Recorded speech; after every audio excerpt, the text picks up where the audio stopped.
Hey guys, welcome to Lala's Kitchenette. On this channel, we look for ways to elevate your cooking skills using ingredients you probably already have in your own kitchen. On today's episode, we are making jerk chicken. And we're gonna make a nice pilaf to go with this, soak up some of those juices. I had this marinating for several hours, about 4 hours. You could do it overnight, especially if it's bone-in chicken, do overnight. I'll go over the list of spices that's in this because it's pretty long in a minute. But in the meantime, get this in the oven. I got my oven on at 300 degrees. So we're going to do a low, slow kind of braise in its own juices. And man, this is going to be so good. Hopefully by the end of the video, y'all know how to make jerk chicken and a really nice pilaf to go with it. So the pilaf we're keeping like kind of not bland, but not spicy because, you know, you want something to like counterbalance the amount of heat in this jerk chicken. So a lot of times it'll be served with beans or with rice. I like this pilaf we're making today because it's like really nutty and got some veg in there. So the first thing I'm going to do, which is what separates pilaf from like just cooking some rice, is we're going to cook the rice. We're going to toast the rice in like butter and oil. So I got my pan over here. We're going up about like medium heat. We're just going to get all color on these grains. We'll throw our veg in there. So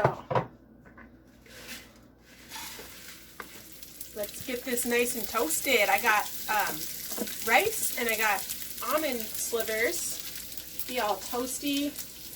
I love pilaf just because it's one of those really nice comfort foods that, you know, every bite is a little bit different. But it's super comforting and fluffy and feels good in your stomach.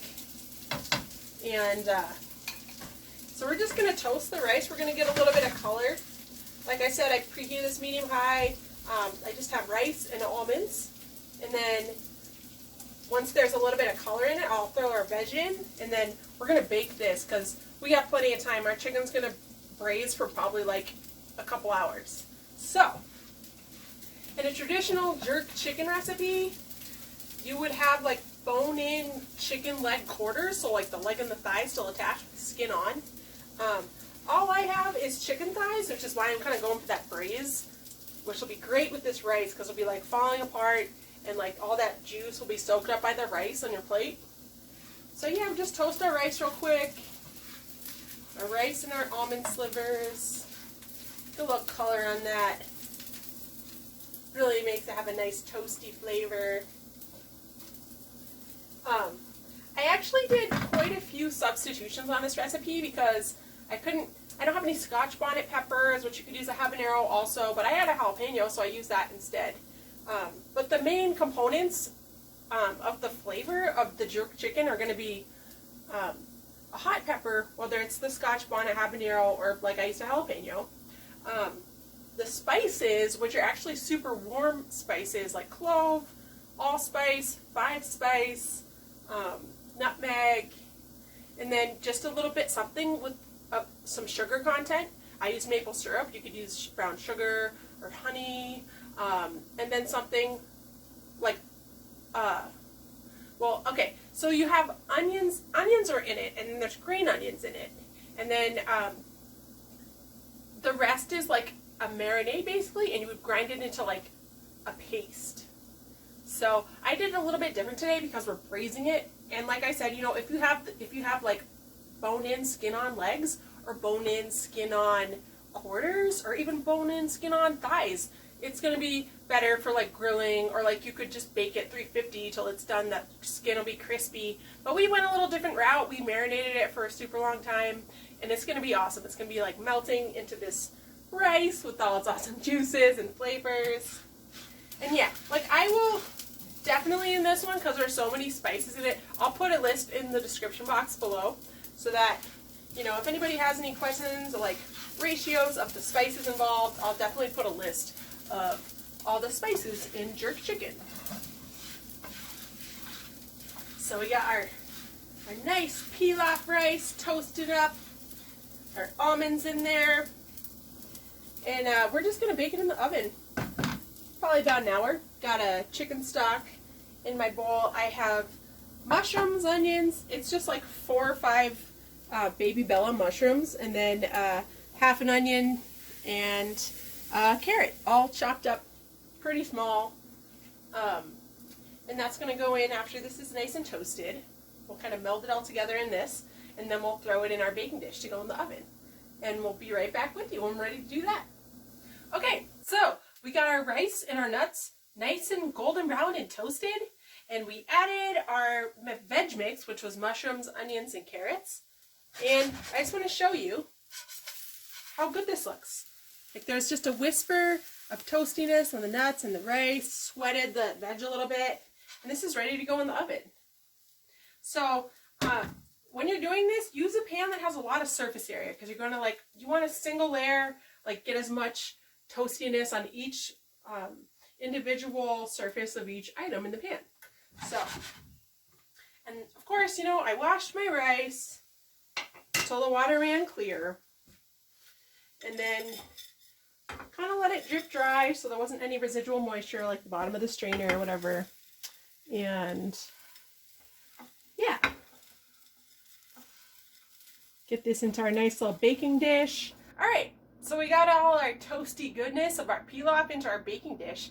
And if you want to come a little closer, you can see the nice, like, bit of color we got in all those grains and on the nuts. And those dark ones are mushrooms, so don't worry. I want to let you know that I scaled back the amount of liquid, which in this case I'm using chicken broth, that I'm going to put in this, because these vegetables, like the carrots and the onions and the mushrooms, they're going to continue to release moisture through their baking process. So I scaled it back just a hair, because the last thing in the world we want is mushy rice. So I know we talked about our liquid to rice ratio in the chicken soup video and in the red beans and rice video. If you want to cross-reference those, good idea. Like I said, it looks like it's not enough moisture, but those veggies are going to keep bleeding out moisture in their baking process. So yeah, I just mixed that broth in just a little bit, made sure everything's, you know, moistened on the surface.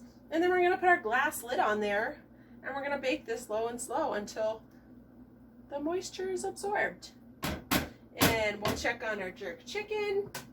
Hopefully it had an attitude adjustment by then. And we'll see you in just a little bit.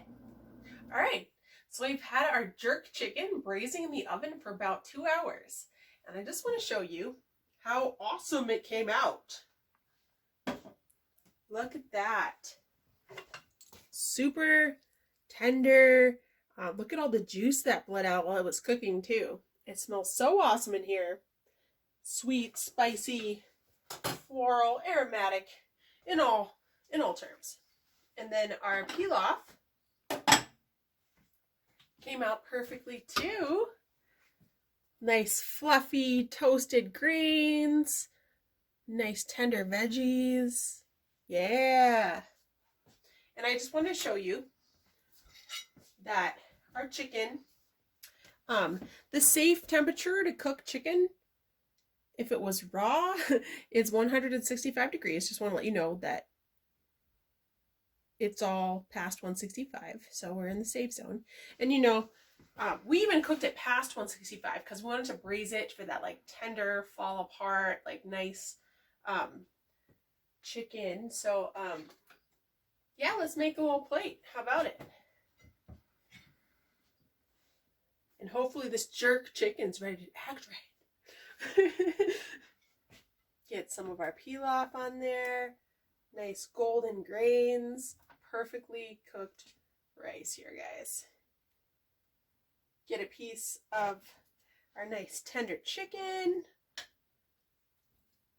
Ooh, it doesn't even, I can't even pick it up. It's falling apart so hard.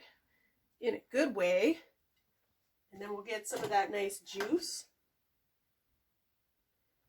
And yeah, in the description, I'll sort of give you, the way I process my spices was I pan toasted it and ground it in a spice grinder. Or, like, you could use your coffee grinder. You could use, you know, your food processor, whatever you got. Mortar and pestle even. But yeah, I just pan toasted it. And I'll give you a description of both, like, the pan toasting process and the spices I used in the chicken. And thank you for joining me in my tiny kitchen. Peace out. It's Lala.